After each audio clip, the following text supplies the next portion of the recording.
స్నానము చేసి తిరుపుడి పాలను తలపై ఉంచి తిరుపుడి పాలను తలపై ఉంచి అమ్మవారిని కనకరించి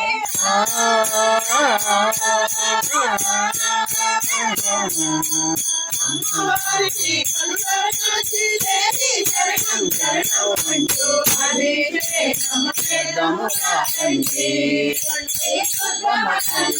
అభిషేకం చేద్దామురా అంటే వెలసిన దుర్గ